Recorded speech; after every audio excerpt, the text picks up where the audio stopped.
Buenos días. ¿Se oye bien hasta atrás? ¿Sí? Bien, hermanos, les pido que me acompañen en oración. Señor y Padre, te damos gracias como cada domingo porque nos permites estar aquí para adorarte, Señor, en comunidad, porque sabemos no solo que esto lo mandas, sino que esto es provechoso para nuestras almas, para nosotros mismos. Te damos gracias porque nos permites conocerte, adorarte y acercarnos a ti, Dios, mediante el canto, mediante los signos, Señor, mediante la lectura y la escucha de tu palabra. Y ahora que entramos nuevamente a un momento de reflexión bíblica, como en la escuela, ahora en el sermón, Señor, también te pedimos que nos des concentración, que nos des humildad de corazón para recibir de tu palabra, aún a pesar de mi debilidad y de mi fragilidad, Señor, de mis equivocaciones, recibir de tu palabra aquello que ha sido designado para que recibamos. Porque sabemos, Señor, que tu palabra es magnánima, grande, más allá de quien la exponga, Señor.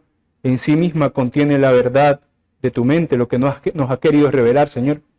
Así que te rogamos que esta obre transformadoramente en los corazones de cada uno de los que estamos aquí, incluyéndome, y que seas tú glorificado en la exposición de ella. En el nombre de Cristo Jesús oramos. Amén.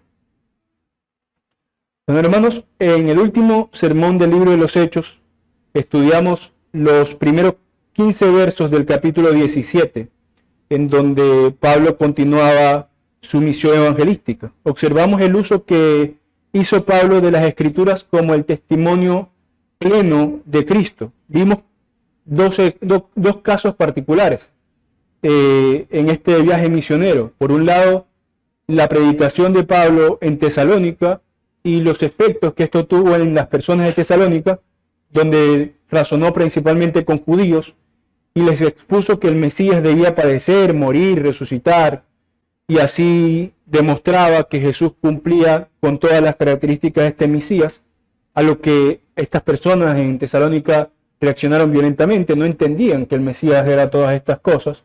Y vimos el contraste en Berea, en donde Pablo hizo las mismas cosas, pero estos hombres de Berea, que estaban más dispuestos en sus corazones a entender la verdad de Dios, aunque ésta fuera contraria a lo que ellos creían hasta el momento, se nos dice que escudriñaron las Escrituras diariamente para verificar la veracidad de las palabras del apóstol Pablo. Y con estos dos eventos reflexionamos sobre algunas cosas acerca de las Escrituras, que son testimonio del Mesías sufriente, revelando la obra redentora de Cristo, que son la máxima autoridad a la que debemos someternos en nuestras mentes y en humildad, y que tienen como propósito singular, entre otros propósitos que puede tener accesoriamente, como propósito singular, guiarnos a Cristo como la fuente de vida eterna. Y sin duda, el mensaje más relevante que pudimos enfatizar en el último sermón fue la centralidad de Cristo en las Escrituras.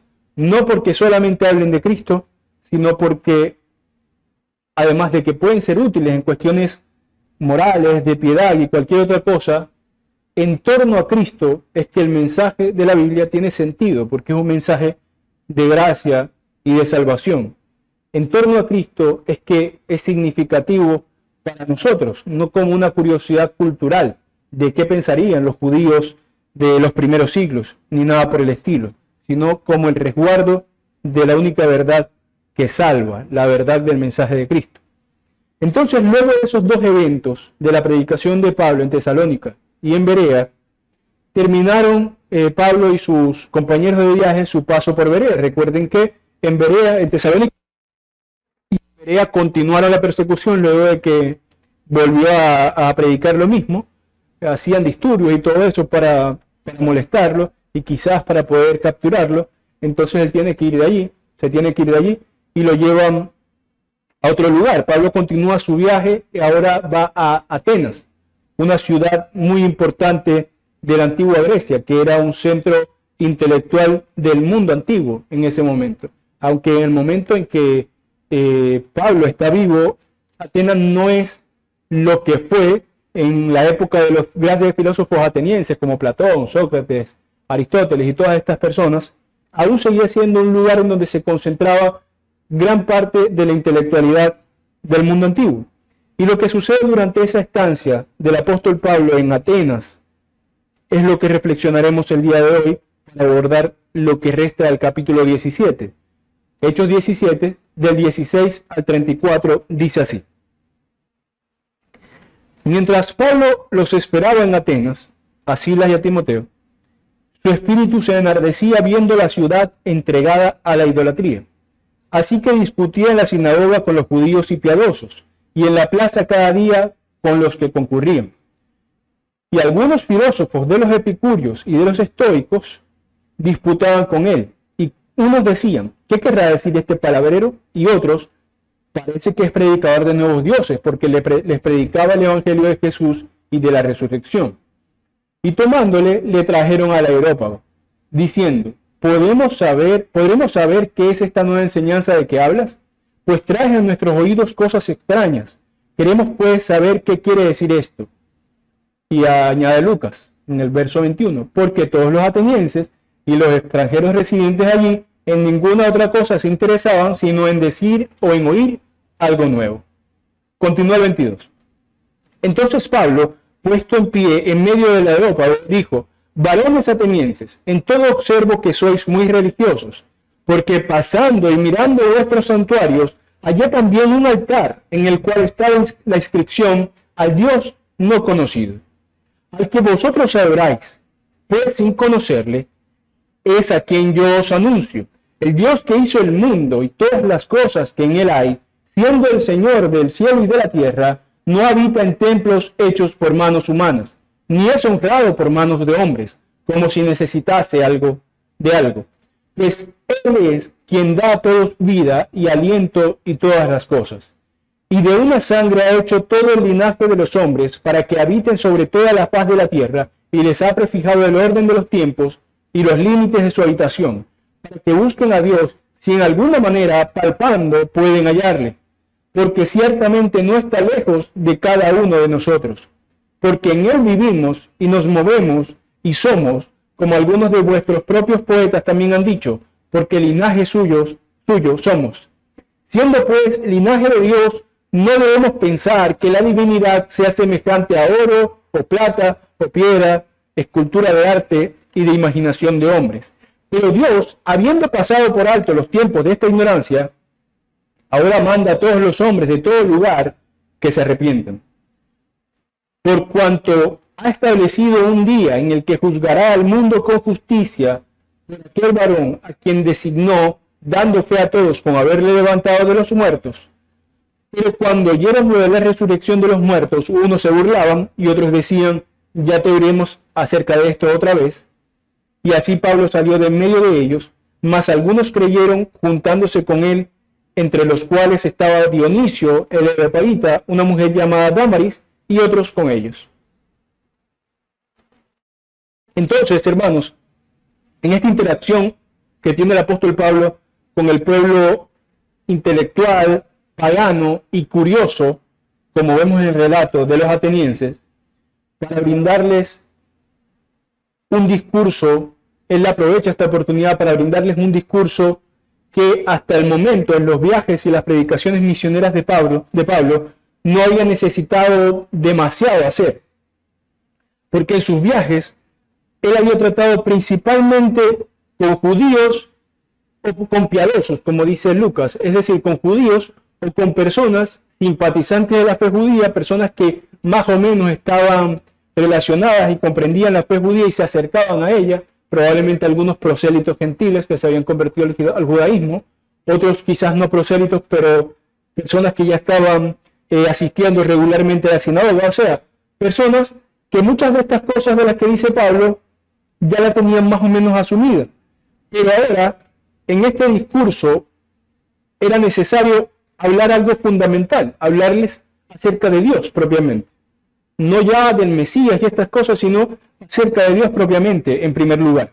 Por esta razón, me pareció oportuno titular el mensaje de hoy con la idea central del apóstol Pablo en su sermón, el único Dios verdadero, que es la idea que trata de transmitirles Pablo allí. Él estaba esperando en Atenas, como les comenté, a sus compañeros de viaje, Sila y Timoteo, porque él tuvo que salir primero huyendo de Berea. Y mientras tanto, Lucas dice que en el tiempo que tardaba en que ellos llegaran y tenía que quedarse en Atenas, él se enardecía, o en otras traducciones dice, le dolía el alma al ver cómo el pueblo de Atenas estaba entregado a la idolatría, a la necedad de sus mentes. Y mientras él esperaba allí, lo primero que hacía era enseñar en las sinagogas, en donde, por supuesto, era la labor evangelística mucho más sencilla, porque tenían conocimientos y creencias en común. Había algunas cosas nuevas que tenía que introducirles a ellos, como ya lo vimos en sermones anteriores que él hacía en las sinagogas, pero era más o menos más fácil enseñarles a los judíos acerca del mensaje del Mesías. También, como era costumbre para él, su mensaje, tanto para judíos y simpatizantes piadosos, como para los paganos griegos y residentes de Atenas, se centraba en una cuestión particular, al margen de las cuestiones del Mesías y todo esto. La cuestión particular era Jesús. ¿Quién era Jesús? Esto implica que era el Mesías, pero también implica que era el Hijo de Dios, implica que era Dios, implica que era santo, implica que no tenía pecado, implica que nació virginalmente. Es decir, las cosas acerca de Jesús y su resurrección. Esos eran los dos ejes principales de la predicación de Pablo. ¿Quién era Jesús? Y cómo Jesús venció la muerte para darnos a nosotros vida. Y esta verdad elemental fue lo que llamó la atención de los paganos presentes, particularmente de los paganos intelectuales, porque se nos dice que eran adherentes a las corrientes filosóficas conocidas de Grecia, como el estoicismo y el epicurismo. Porque ante los judíos y los simpatizantes de la fe judía, Pablo estaba tratando de demostrarles a los judíos y a los que creían en esa fe que Cristo era el Mesías. Pero los judíos ya saben que había un Mesías, que se esperaba que este Mesías salvara a la nación y todo eso. Ya Pablo lo único que tenía que hacer era mostrarles que este Mesías ya llegó. Entonces era más sencilla la predicación. Pero ante los paganos estoicos y epicúreos que se nos mencionan aquí, como él estaba hablando de un tal Jesús que obró milagros, que resucitó muertos, que él mismo resucitó de los muertos, es decir, de alguien poderoso y que hacía cosas sorprendentes, quizás les recordaba a los paganos sus fábulas de dioses y semidioses y toda clase de necedades mitológicas a las que los griegos estaban acostumbrados a escuchar desde pequeños. Y esta curiosidad que les dio al escuchar de este tal Jesús tan poderoso, era una curiosidad, por supuesto, dañina, perniciosa. Y lo digo porque el mismo Lucas dice que ellos en ninguna otra cosa estaban interesados que en decir algo nuevo o en oír algo nuevo. Es decir, no había una sana búsqueda de la verdad, a ver si purificaban sus mentes, sino tan solo la curiosidad de escuchar cosas interesantes. Y esta curiosidad, aunque era maligna, fue la que le dio la oportunidad a Pablo para expresar este discurso que leímos, que es uno de los discursos teológicos más potentes de las Escrituras. Potente porque tuvo que haber sido desafiante para Pablo, que tenía que condensar un mensaje tan profundo del Evangelio a personas que supuestamente siendo sabios sabían tan poco acerca de la verdad de Dios. No veían la magnitud de lo que les estaban contando, sino que lo observaban al mismo nivel de algunas de sus leyendas paganas. No fueron maravillados por la maravilla del mensaje que presentaba Pablo, sino, a ver, si es que hay un Dios diferente de la tierra del hombre de donde sea que venga, pensarían ellos, del cual nosotros debemos conocer. Y como por lo general, la mitología a la que ellos estaban acostumbrados, a pesar de que eran intelectuales, estaba también llena de cosas artísticamente interesantes, culturalmente interesantes, a veces filosóficamente interesantes. Querían escucharlo, a ver qué cosa interesante podía decir Pablo, aun si lo creían después o no. Entonces, veamos nuestro primer elemento de esta reflexión, que es precisamente lo que hace Pablo al principio, la presentación del único Dios verdadero. Voy a repetirle los versos 22 y 23, en donde Pablo dice lo siguiente. Dice Lucas: entonces Pablo, puesto en pie en medio del aerópago cuando lo llevaron hacia allá, dijo: varones atenienses, en todo observo que sois muy religiosos, porque pasando y mirando vuestros santuarios, hallé también un altar en el cual estaba la inscripción: Dios no conocido. Continúa. Al que vosotros adoráis, porque tenía un santuario, ¿no? Pues, sin conocerle, es a quien yo os anuncio. Claramente, ellos no estaban adorando a Jehová, ¿no? Pero Pablo utiliza esta curiosidad, este anonimato, el Dios no conocido, para decirle, bueno, yo voy a brindarle información acerca de esta adoración inocente que hacen ustedes, que les pueda servir. La necedad y la idolatría de estas personas era tal que tontamente, infantilmente, hicieron un altar para el Dios no conocido, como tal vez una manera de prevenir la ira de algún Dios que no se sintiera excluido por ellos en sus mentes, algún Dios caprichoso como lo que ellos imaginaban, porque recordarán que los dioses que inventan los hombres suelen ser caprichosos. Los dioses de la mitología griega eran fornicarios, adúlteros, asesinos, o sea, eran todo tipo de representaciones de los vicios que nos podamos imaginar. Decía, creo que Justino Mártir, que los dioses de la mitología griega, que Dios no es como los dioses de la mitología griega, que van aguijoneados por el aguijón del deseo, de sus pasiones. Eran humanos con superpoderes, algo así, eso era lo que se imaginaban ellos, como los dioses. Entonces, de esta forma tonta, tenían un altar allí, por si es que acaso se habían pasado por alto algún dios, entonces no cayera la ira de ese Dios sobre ellos.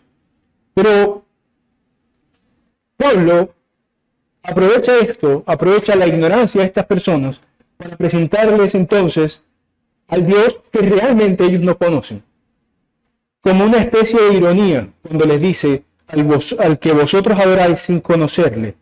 Y no era esto solo una aprobación de lo que hacían, no le estaba diciendo, no, está bien que ustedes tengan ese altar allí. No, era más bien un uso sabio de la ignorancia de estos hombres. Fue un uso contextual de lo que tenía alrededor para poder acercar el mensaje a estos hombres. Tenía que comenzar por lo más básico, a diferencia de cuando predicaba a los judíos. Y esta situación me recuerda a una declaración derivada de Anselmo acerca de quién es Dios, en el conocido argumento ontológico.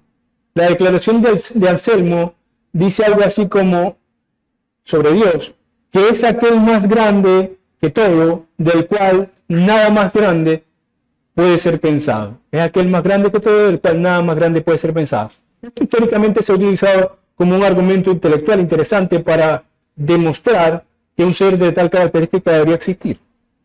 Pero al margen de eso, curiosamente Anselmo deja esta idea en su obra El Proslogión, al referirse precisamente a la necedad del que dice en su corazón, no hay Dios, pero que al escuchar aquella declaración su intelecto entiende de qué se le está hablando. Y en esta situación, similarmente, estaban estos paganos, al prevenir la ira de un Dios ficticio.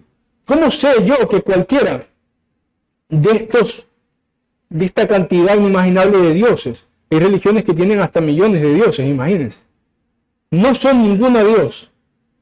Porque sé que todas estas cantidades inimaginables de dioses no son aquellos más grandes que todos, de lo cual nada más grande puede imaginarse.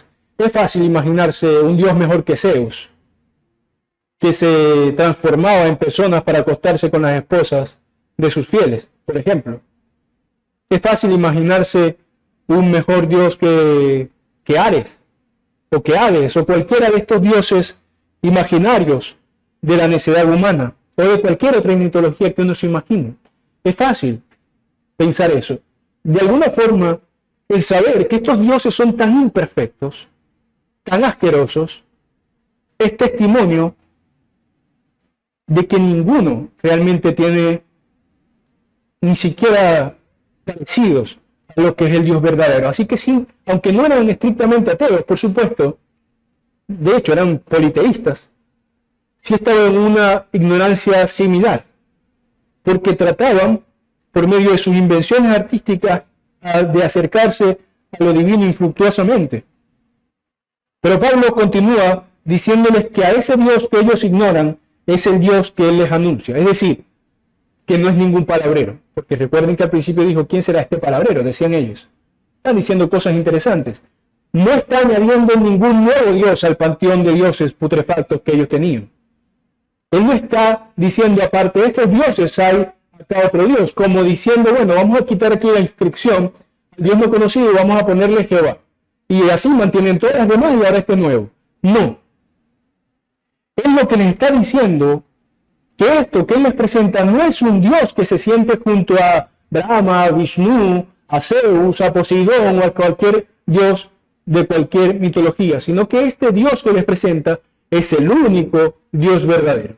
No había ningún otro. No tenían que reemplazar el título al Dios no conocido por Jehová. Tenían que derrumbar todos los santuarios y adorar solamente a Jehová.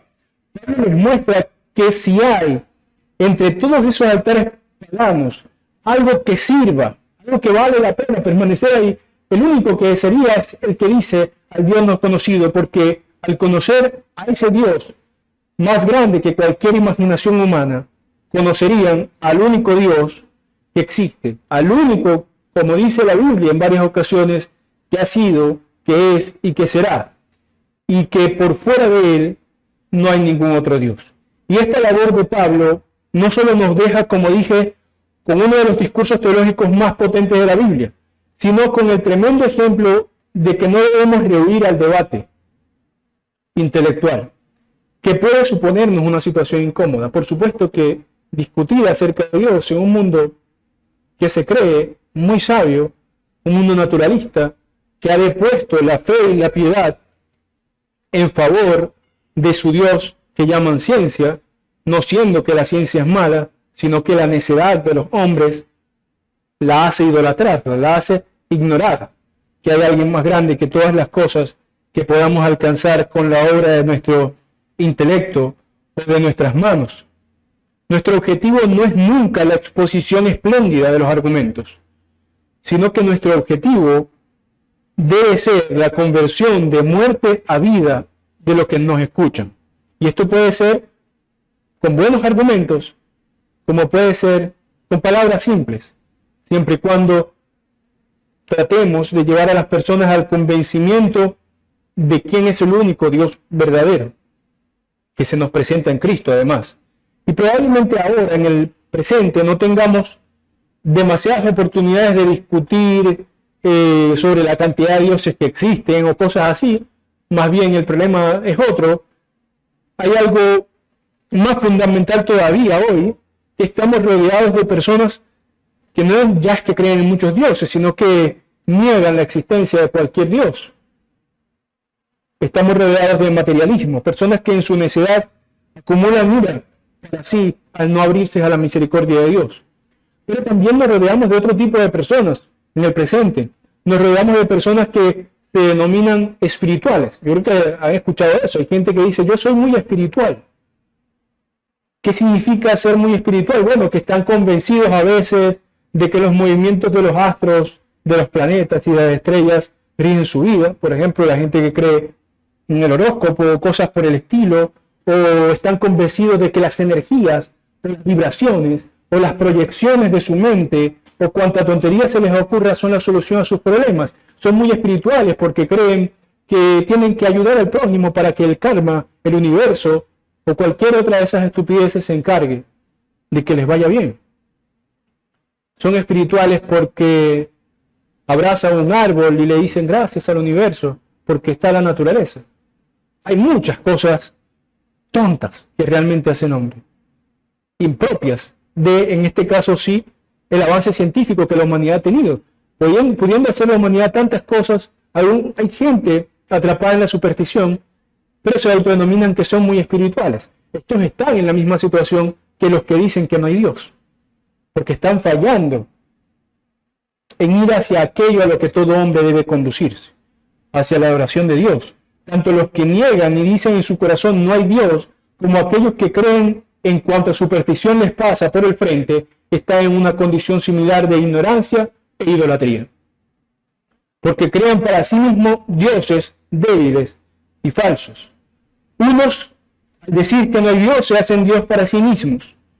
Y otros, pensando que alguna fuerza extraña o panteísta o el universo o todas esas cosas que la gente inventa, les sirve a sus vidas, lo pueden dominar para que les vaya bien o cosas así, también hacen de la creación un Dios y no al Creador.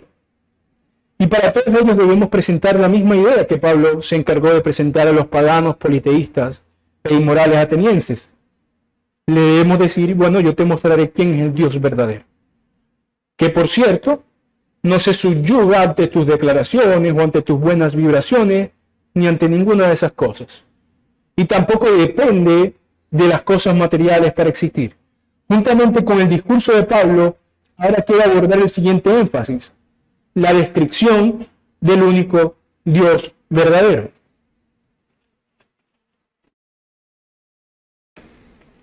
Los versos 24 al 26 del capítulo 17 dicen así: el Dios que hizo el mundo y todas las cosas que hay en él, siendo Señor del cielo y de la tierra, no habita en templos hechos por manos humanas. De nuevo, no es necesario rehacer ese templo para hacérselo a Dios. No, Él no habita en templos hechos por manos humanas, ni es honrado por manos de hombres, como si necesitase de algo. Pues Él es quien da a todos vida y aliento y todas las cosas, y de una sangre ha hecho todo el linaje de los hombres, para que habiten sobre toda la faz de la tierra. Y les ha prefijado el orden de los tiempos y los límites de su habitación. Entonces, lo primero que hace Pablo, luego de explicarles que iba a presentarles al único Dios verdadero, es reducir el origen de todas las cosas a un solo ser. El único Dios verdadero que les está presentando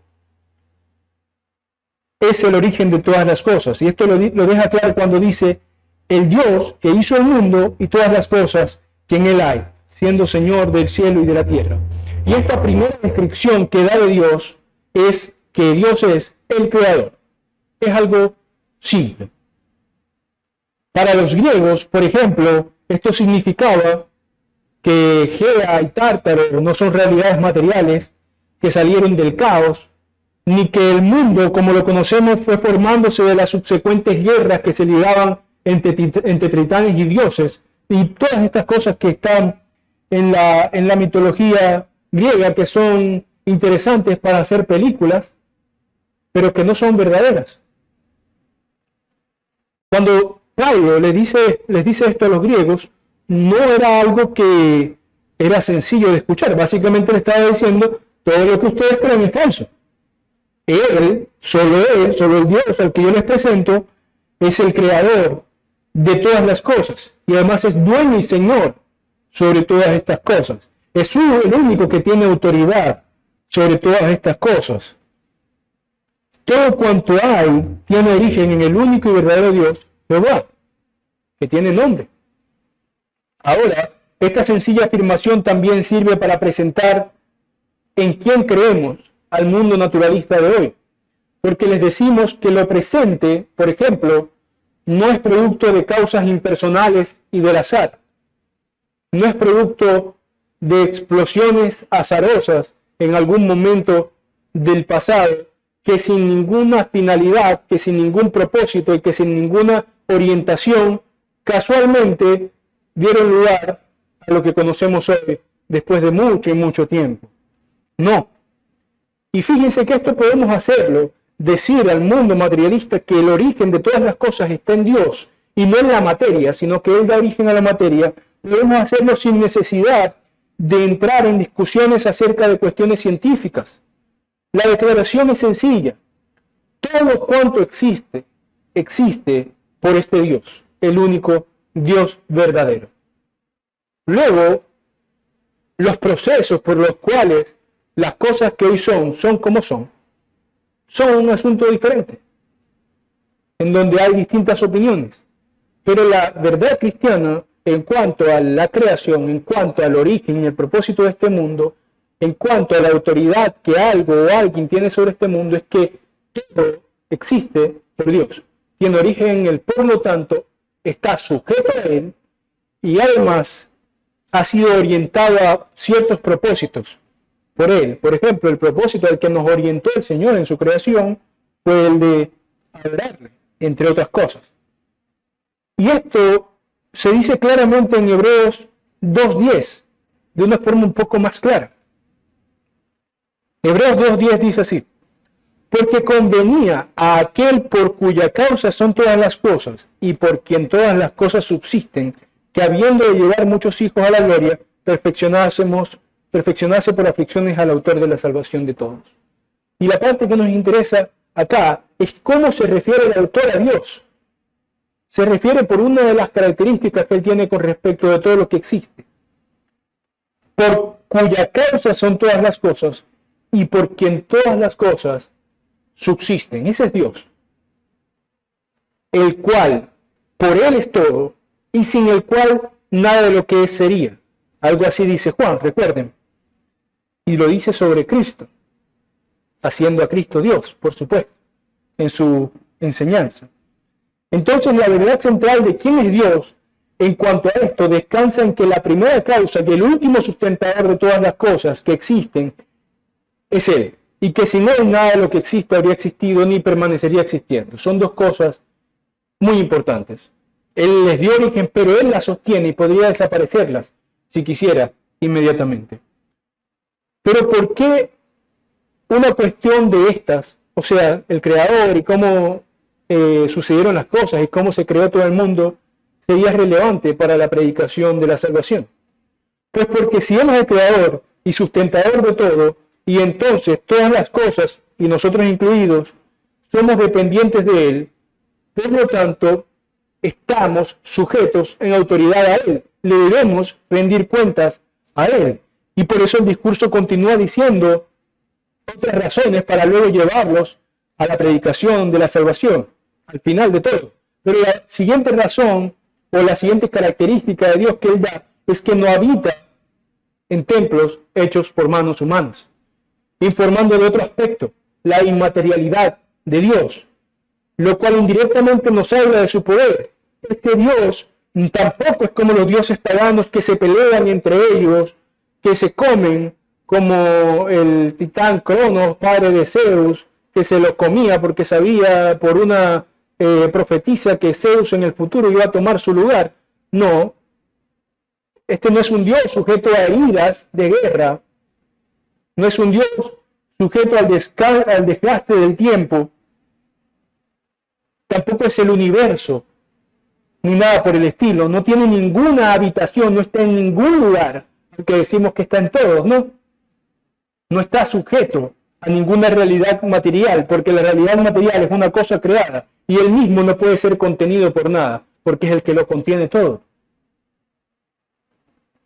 No queda esto hasta ahí, además. No solo está por encima de cualquier cosa porque supera la materia, sino que, dice Pablo, ni es honrado por manos de hombres, como si necesitase algo, pues Él es quien da a todos vida y aliento y todas las cosas. Es decir, no solo no habita en lugares físicos como si pudiera ser contenido por algo creado, sino que tampoco necesita nada que nosotros le demos para Él. No necesita nada que Él no tenga ya. Y nuestra adoración, nuestra fe, nuestro amor, nuestra devoción, ¿dónde quedan? Son todas cosas buenas, deseables que debemos darle a Dios, pero nada de eso lo necesita. El que seamos llamados a acercarnos a Dios es para beneficio nuestro, no para beneficio de Él.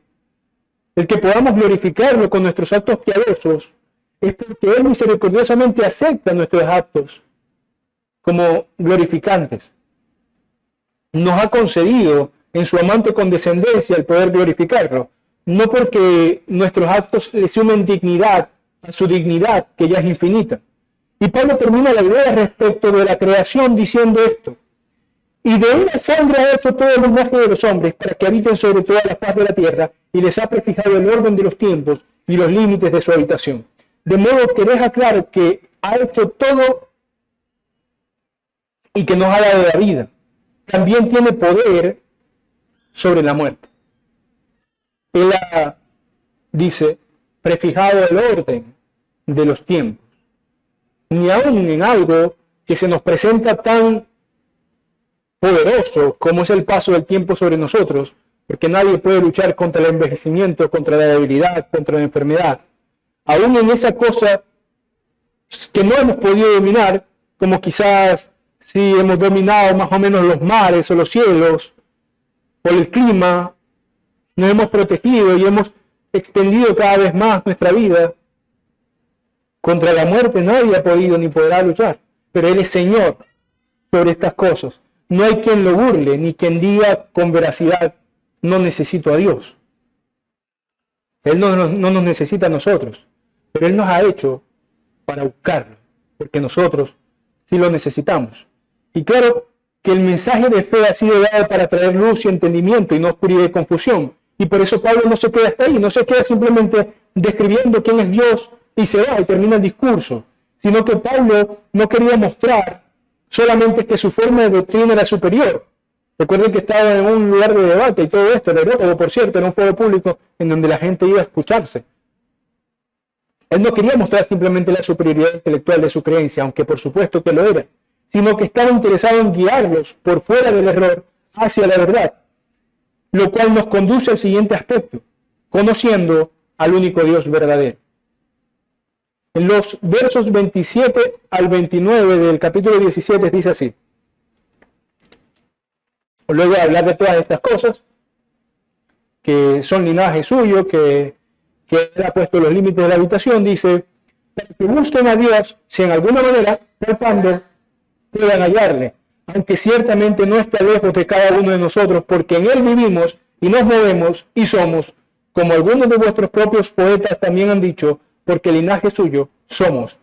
Siendo pues, dice Pablo, linaje de Dios, no debemos pensar que la divinidad sea semejante a oro o plata o piedra, escultura de arte y de imaginación de hombres. Ahora Pablo daba una de las razones por las cuales estas declaraciones de poder, autoridad y creación divinas son importantes. ¿Por qué les mencionó todo esto? Porque todas estas cosas son testimonio del Dios que les estaba presentando. Es decir, ahora les enseñaba que de modo que Dios ha hecho todas estas cosas que ya les dijo y que los justos razonamientos nos pueden conducir a concluir que estas cosas son razonables. Es decir, que si nos sentamos a pensarlo con detenimiento, tiene sentido todo lo que ha dicho Pablo. Mediante esos testimonios naturales de la creación, deberíamos dirigirnos a aquel que es la fuente de todo. Y el mismo Pablo lo diría después de una forma más explícita en Romanos 1:20, cuando dice, porque las cosas invisibles de Él, de Dios, su eterno poder y deidad, se hacen claramente visibles desde la creación del mundo, siendo entendidas por medio de las cosas hechas, de modo que no tienen excusa. Porque el justo razonamiento nos dice que todo aquello cuanto vemos a nuestro alrededor ha tenido algún origen.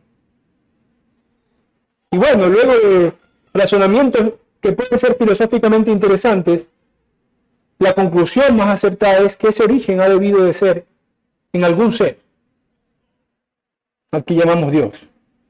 Y si bien aunque solo la creencia de esto no es suficiente para la salvación, no solo decir hay un Dios creador del cielo y la tierra es suficiente para la salvación, porque tenemos cuentas con Dios pendientes que debemos saldar por nuestro pecado, es algo necesario para acercarnos a Él. Dice Hebreos, porque es necesario que el que se acerca a Dios crea que le hay. Entonces el primer paso es reconocer quién es este Dios verdadero. Así que Pablo no se quedó tan solo en una exposición acerca del origen de las cosas, sino cómo el testimonio natural de estas cosas nos puede conducir al creador de todo esto y por lo tanto acercarnos a la verdad que salva. Porque finalmente el encuentro con el creador puede terminar en un encuentro con Cristo. Debería terminar en un encuentro con Cristo. Pablo apela a la propia intuición de los sabios de ese mundo, cuando les incluso concede la razón. Él dice, en Él vivimos y nos movemos, y somos, y linaje suyo somos. Ambas frases son citas de escritores griegos, de escritores paganos griegos.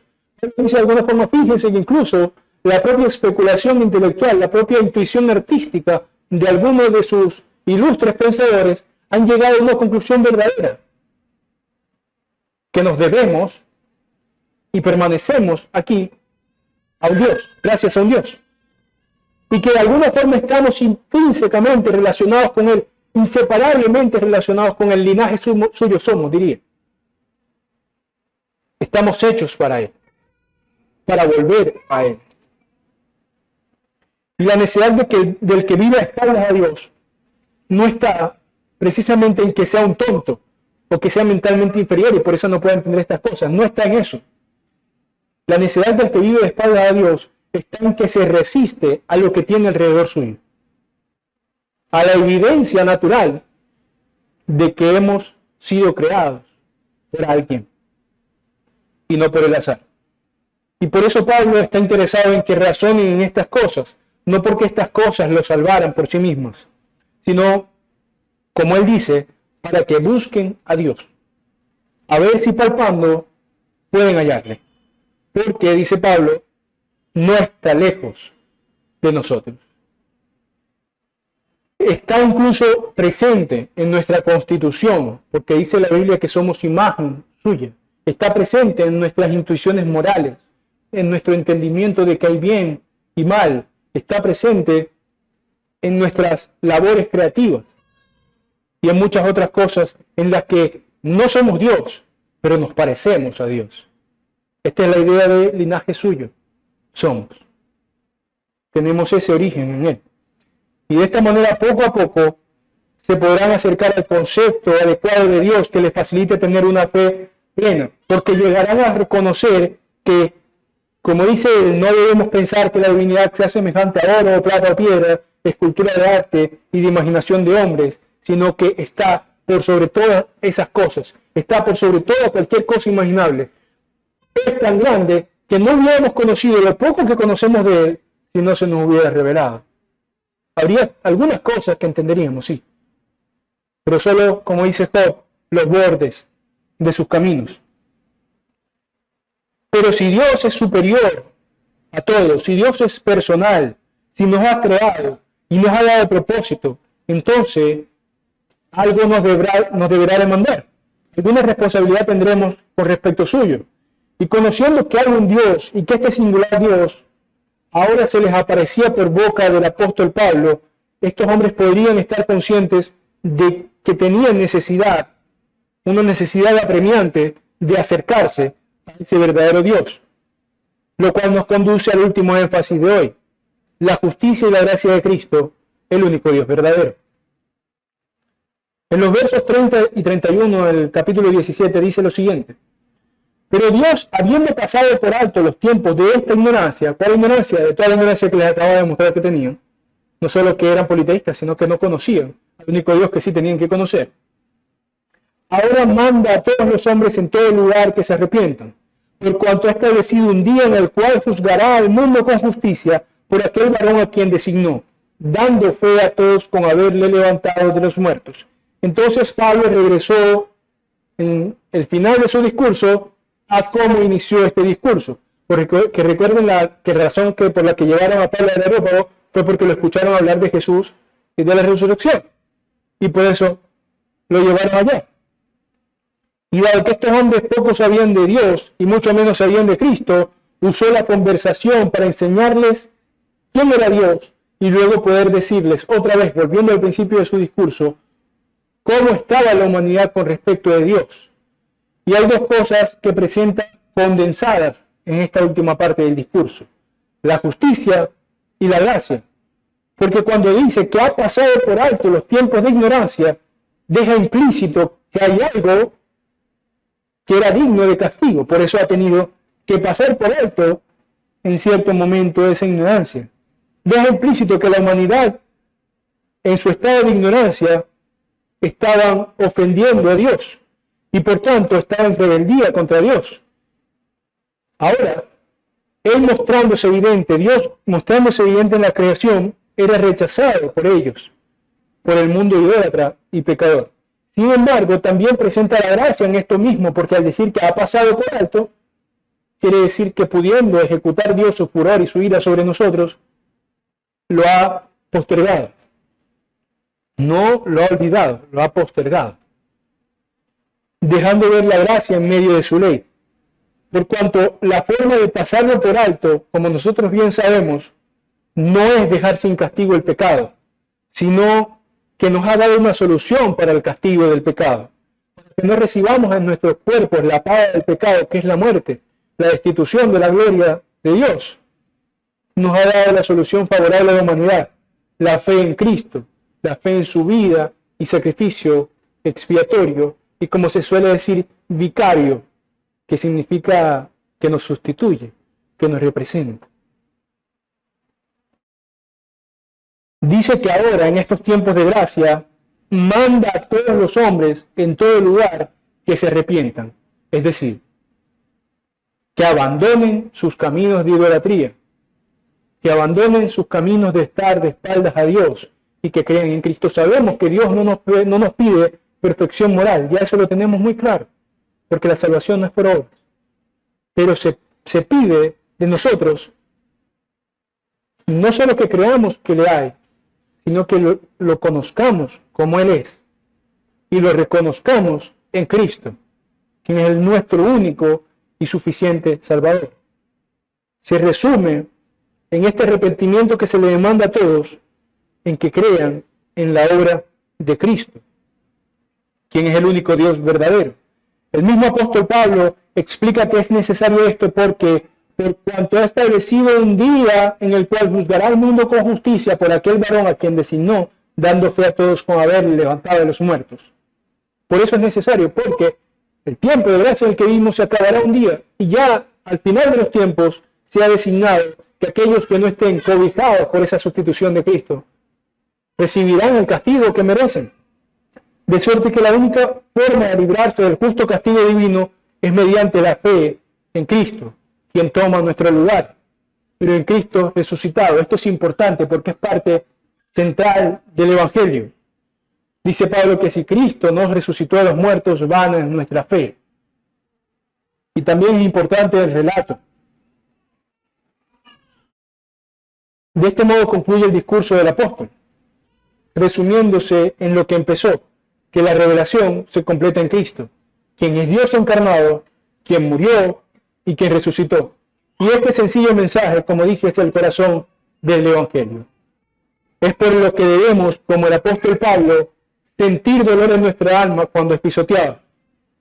Es por el cual debemos sentirnos llevados, movidos por la misericordia, para que lo crean aquellos que no lo creen aún, para que sean salvados del lago de fuego.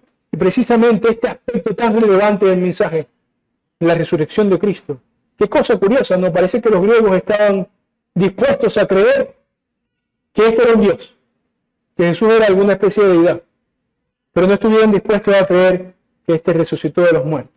No estuvieron dispuestos a creer, a abandonar todas sus falsas creencias, a creer en el único Dios verdadero y a creer en el poder sobre cualquier otro poder, que es el poder sobre la muerte que tenía Dios, que fue el testimonio, como dice Pablo, de que realmente Él vino a hacer lo que dijo que vino a hacer, a salvarnos. Dios, Padre, selló el ministerio de Cristo mediante la resurrección.